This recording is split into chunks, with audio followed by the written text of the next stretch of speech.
එකින් එකට පොඩ්ඩක් මොනිටර් කරගන්න. එතන මොනිටර් කරගත්තොත් ඉතින් ඔයාලට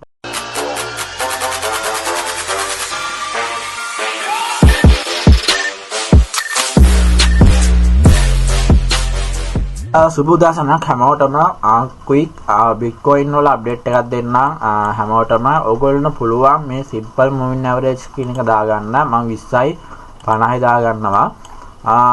මෙතන ඔයාලට පේනවා නිල් සුදු පාට ලයින් එක ඇවිල්ලා මූවින් ඇවරේජ් 20 20 මූවින් ඇවරේජ් එක. ඊට පස්සේ ලා නිල් පාට මූවින් ඇවරේජ් එක ලයින් එක ඇවිල්ලා 50 මූවින් ඇවරේජ් එක. එතකොට මෙන්න මේ ක්‍රොස් වෙනවා කියලා කියන්නේ සාමාන්‍ය මේ 20 කියන මූවින් ඇවරේජ් එක උඩට ගිහිල්ලා පල්ලෙහාට මේ 50 ක්‍රොස් වෙනවා කියලා කියන්නේ ගොඩක් වෙලාවට 99.99ක් මේක ඩවුන් ට්‍රෙන්ඩ් එකට පෙරලෙනවා. ඩවුන් ට්‍රෙන්ඩ් එකට පරිවර්තනය වෙනවා. හරිද? එතකොට අපි ඒ වගේ වෙලාවදී ට්‍රේඩ් එකට බයි එකක් එහෙම නැත්නම් ලෝන් එකක් දාන එකෙන් වැලිකිලා සිටින්න ඕනේ. ස්පොට් එකේ නම් කොයින් බයි කරන එක චුට්ටක් නවත්තන්න ඕනේ. මොකද මේක අපට හරියටම පොඩි සංඥාවක් දෙනවා මේක ඩවුන් ට්‍රෙන්ඩ් එකට පෙරලෙයි කියලා. ඔයාලට පේනවනේ. හරි. ඊළඟට අපි යූස් කරන්න ඕනේ 20 මූවින් ඇවරේජ් එක අයින් කරලා මෙතන මම දාගන්නම් මූවින් ඇවරේජ්. මෙන්න මේ මූවින් ඇවරේජ් දාගෙන ඒක එඩිට් කරගන්න සෙටින්ග්ස් වලට ගිහිල්ලා 100. හරි. 100 මූවින් ඇවරේජ් එක. එතකොට 100 මූවින් ඇවරේජ් එක මම දාගත්තේ දම් පාට මූවින් ඇවරේජ් එක දම් පාට ලයින් එක. ඊට පස්සේ 50 මූවින් ඇවරේජ් එක දාලා තියෙන මේ නිල් පාට ලයින් එක. දැන් ඔයාලට පේනවා මේ 50 කියන එක උඩින් කපලා තියෙනවා. උඩින් මේ 100 කපලා තියෙනවා. ඔයාලට පේනවනේ. එතකොට එතනත් අපිට සංඥාවක් දෙනවා සිග්නල් එකක් දෙනවා මාකට් එක ඩවුන් ට්‍රෙන්ඩ් කියලා. පැහැදිලිද? මේ කියලා දෙන්නේ මූවින් ඇවරේජ් එකෙන් කොහොමද ඔයගොල්ලන්ට ට්‍රේඩ් එකකට එන්ට්‍රි එකක් ගන්න බලන්නේ. එතකොට අපි බලමු. එතකොට 100 අයින් කරලා 200 දාලා දැන් ඔයාලට පේන මෙන්න මේ 200 තියෙනවා මේ 50 මූවින් ඇවරේජ් එක දැන් මෙන්න මේ විදියට එනවා. දැන් ඔයාලට පේන මේ මූවින් ඇවරේජස් ගොඩක් වෙලාවට කියන්නේ 100ට 102ක් විතර. හරි 100ට 102ක් විතර. මම මොකද ප්‍රතිශතයක් දෙන්න ගොඩක් වෙලාවට මේක වැඩ කරනවා. හරිද? මේවා සපෝට් ඇන්ඩ් රෙසිස්ටන්ට් කියන එක ඒ කියන්නේ ඒවා જાතියක් තියෙන දන්නේ නැති කට්ටිය ඉන්නවා මම දන්නේ නැහැ. මේවා සපෝට් ඇන්ඩ් රෙසිස්ටන්ට් විදියට වැඩ කරනවා. දැන් ඔයාලට පේනවා මේ සපෝට් එකට වැටිලා මේ මාකට් එක ඊට පස්සේ බ්‍රේක් කරලා මේ හරිය හෝල්ඩ් කරලා තියෙනවා. හෝල්ඩ් කරලා ඊට පස්සේ මෙතනින් ආපහු මාකට් එක රිවර්සල් වෙලා මේ සපෝට් මෙන්න මේ 200 මූවින් ඇවරේජ් එකේ ආයෙ රීටෙස්ට් වෙලා මෙතන ෆේක් අවුට් එකකුත් වෙලා ඊට පස්සේ ආපහු ඩවුන් ට්‍රෙන්ඩ් එකට ඇවිල්ලා තියෙනවා. දැන් පැහැදිලිද? එතකොට සාමාන්‍යයෙන් මාකට් එක මේ 200 මූවින් ඇවරේජ් එකට ඇවිල්ලා හෝල්ඩ් වෙනවා කියලා කියන්නේ සාමාන්‍යයෙන් ඒක ගොඩක් වෙලාවට රිවර්සල් වෙන්න පුළුවන් මාකට් එක. නමුත් මෙතනදී හැම දෙයක් වෙලා නැහැ. මෙතනින් පොඩ්ඩක් හෝල්ඩ් වෙලා මෙන්න මේක රීටෙස්ට් වෙලා එහෙම නැත්නම් ෆේක් අවුට් වෙලා ගන්න පුළුවන්. දැන් දෙකම වෙලා තියෙනවා. හරි. එතකොට මෙතනින් මාකට් එක ඩවුන් වෙලා තියෙනවා. හරිද? මෙන්න මේක තමයි අපි දැනගන්න ඕනේ. මෙන්න දැන් ඔයාලට පේනවා ඇති මේ 50 කියන මූවින් ඇවරේජ් එක මේ 200 කියන මූවින් ඇවරේජ් එක බ්‍රේක් කරගෙන උඩට ගිහිල්ලා තියෙනවා.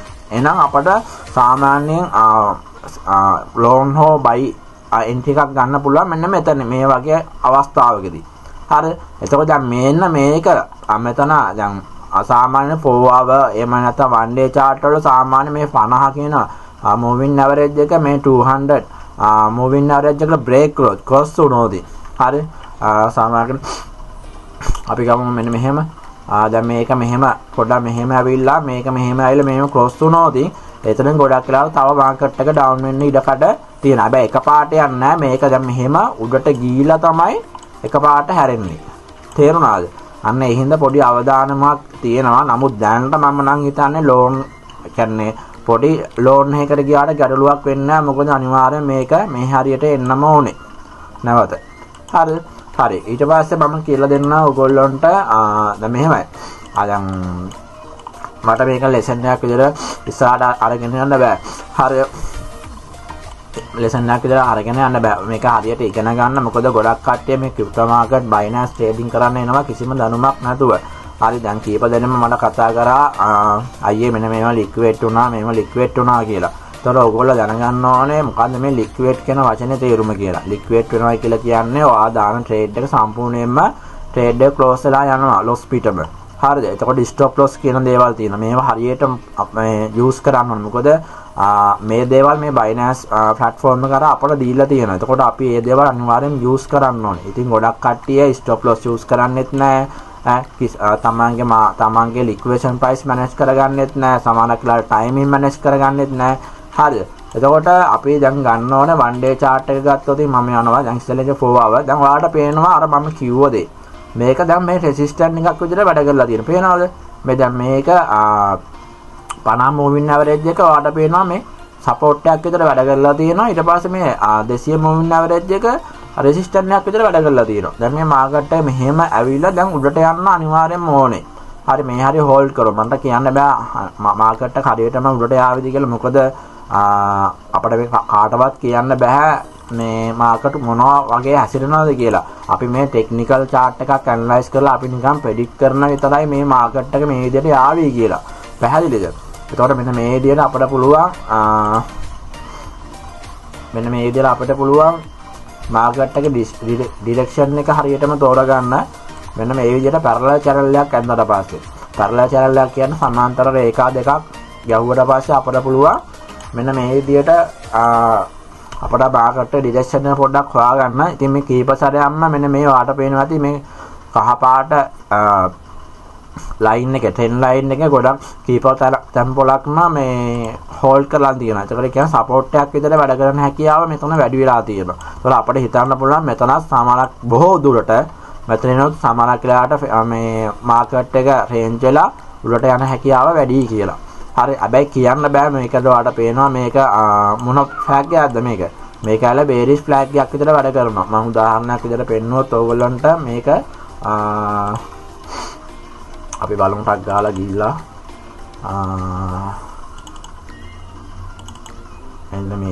මෙන්න මේක බේරිස් රෙක්ටැන්ගල් එකක් විතර වැඩ කරන්න ඉඩකට ගොඩක් තියෙන ගොඩක් අවස්ථා වැඩි. හරි ඒ හින්දා අපි අනිවාර්යයෙන්ම දල වශයෙන් පොඩ්ඩක් බලාගෙන ඉන්න ඕනේ. සමහරවිට මාකට් එක මෙන්න මේ හරියට ගිහලා ආපහු මෙහෙම වැටෙන්න පුළුවන් ඉඩකඩකුත් තියෙනවා. එතකොට 32000ට වගේ අන්තිමට 32000 34000 වගේ රේන්ජ් වලට වැටෙන්න පුළුවන් ඉඩකඩ ගොඩක් වැඩි. හැබැයි ධම්ම වැටෙන්නේ නැහැ. හැබැයි කියන්න බෑ ධනුත් වැටෙන්න පුළුවන්. හැබැයි මේක මම හිතන්නේ ටිකක් උඩට ගිහිල්ලා තමයි අනිවාර්යයෙන්ම එන්න ඕනේ කියන එක තමයි කියන්නේ. හරි. එතකොට ඒ වගේ මම කියන්නම් අපේ weekly chart එකට ගියොත් ඔයාලට පේනවා weekly chart එක ගත්තොත්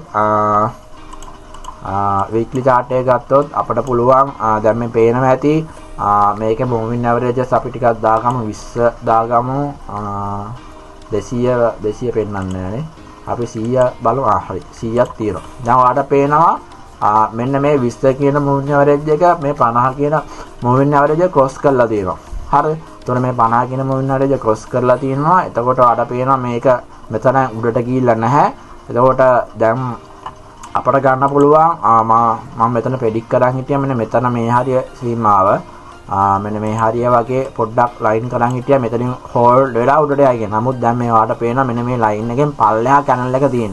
ඉතින් ගොඩක් වෙලාවට මේක තව එන්න පුළුවන් හැකියාව වැඩි මේ හරියට වගේ. හරිද? එතකොට අපි මේකට පැරලල් channel එකක් හදනකොට සාමාන්‍යයෙන් කොහමද අදී මෙන්න මේ වගේ අපට අඳින්න පුළුවන් හැකියාවක් තියෙනවා. මෙන්න මේ වගේ. ඔයාලට පේනවද? right. මෙන්න මේ වගේ අපට අඳින්න පුළුවන්. එතකොට ගොඩක් දුරට මාකට් එක මෙන්න මේ හරිය. මේක මෙන්න මෙතනත් හොඳයි හොඳ පොට් එකක්. මෙන්න මේ හරියෙන් හෝල්ඩ් උන් නැතොත් එතකොට weekly chart එකේ එතකොට ඊයේ තමයි දැන් බලමු අපි weekly chart එක අප්‍රේල් 11 පටන් අරන් තියෙන්නේ. එතකොට අද ආවිලා date එක අප්‍රේල් 12.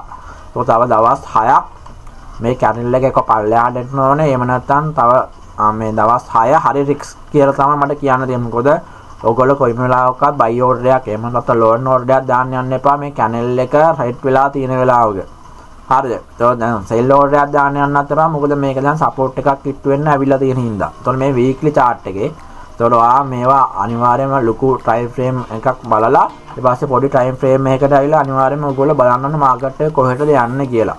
හරිද? දැන් මෙතන රිජෙක්ට් වුණ හින්දා තමයි ගොඩක් වෙලාවට මම හිතන විදියට මෙන්න මේ හරියට වක්කක් එන්න මේ chart එක අනුව weekly chart එක අනුව සමහර කෙනෙක් මේ හරියෙන් hold කරගන්න බැරි වුණොත් අනිවාර්යයෙන්ම මාකට් එක මේ හරියට වගේ එන්න පුළුවන්කම තියෙනවා. එහෙම ඇවිල්ලා මෙතනින් කෙලින්ම මෙහෙම යාවි කියලා තමයි මගේ ඔළුවේ චිත්තේ තියෙන මේ weekly chart එක විතරක් බලලා. හරි එහෙනම් අපි අනිවාර්යයෙන්ම ඕන තරම් time frames තියෙනවා. මෙන්න මෙතනින් ගිහලා time frames බලන්න පුළුවන්. ඉතින් මේ time frames එකින් එකට පොඩ්ඩක් මොනිටර් කරගන්න. එතන මොනිටර් කරගත්තොත් ඉතින් ඔයාලට සාමාන්‍යයක් වෙලාවට මේ මාකට් එකේ යන පැත්ත හරියට හොයාගන්න පුළුවන්. තේරුණාද? හරි. එහෙනම් අපේ ඊළඟ බැච් එක පටන් ගන්නවා batch number 10 එක. ඒක රෙජිස්ට්‍රේෂන් ඕපන් කරලා තියෙන්නේ. ඉතින් අප්‍රේල් 25 වෙනිදා තමයි අපි ක්ලාස් එක දියත් කරලා තියෙන්නේ. ඉතින් අපි ඒකෙදි ගොඩක් දේවල් කතා කරනවා. ස්පොට් ට්‍රේඩින්, ඊට පස්සේ ෆියුචර් ට්‍රේඩින්, ඊට පස්සේ chart analysis දවස් දෙකක් යනවා. ඊට පස්සේ අපි කතා කරන ඉන්ඩිකේටර්ස් 25ක් අපේ ක්ලාස් එක තුල. ඒ වගේම තමයි ඉන්වෙස්ට්මන්ට් ප්ලෑන්ස් කිහිපයක්ම අපි හදලා තියෙනවා. ඉතින් ක්ලාස් එකේ බේසික් තියරි ගත්තොත් ඉතින් සාමාන්‍යයෙන් සති දෙකක් වගේ සීමාවක් යනවා එක දිගට. හරි දවස් 14ක් එක දිගට යනවා ක්ලාස් එක. ඉතින් ඕන කෙනෙක්ට පුළුවන් සම්බන්ධ වෙන්න. ඒ වගේම කියන්න ඕනේ හැම ඉරිදාකම අපි ලයිව් ඉවෙන්ට් එකක් හරි ගස්සලා තියෙනවා ප්‍රැක්ටිස් කරන්න. ඉතින් කොයින් අපි සාමාන්‍ය 10ක් 15ක් වගේ ආසන්න ගණනක් අපි ඇනලයිස් කරනවා. ඕගොල්ලන්ගේ හතුහුරු කරනවා. ඉතින් ඒ වගේ දේවල් ලොකු දෙයක් කරනවා. ඉතින් කැමති කෙනෙක් ඉන්නවා නම් 077 889 25 54 WhatsApp message එකක් හරි call එකක් හරි දාලා payment details හරි close අපේ course එකේ details හරි ඉල්ල ගන්න පුළුවන්. ඒ වගේම කියන්න අපේ YouTube channel එක subscribe කරන්න. ඒ වගේම අපේ Facebook page එක like කරන්න. TikTok follow කරන්න. TikTok account කීපයක්ම ඇති ගිහලා බලන්න. ඒවා බලලා හොඳයි නම් අපි හොඳයි නම් දෙයක් කරගන්න පුළුවන් නම් අනිවාර්යයෙන්ම එන්න. අපේ concept එක තමයි දින 100ක් අතර ලක්ෂ 5ක් earn කරන එක. ඉතින් ඒකට අනිවාර්යයෙන්ම ඩොලර් 100ක් තියෙන්නම ඕනේ. ඉතින් ඒක වීඩියෝ එකක් දාලා ඇති ගිහලා බලන්න.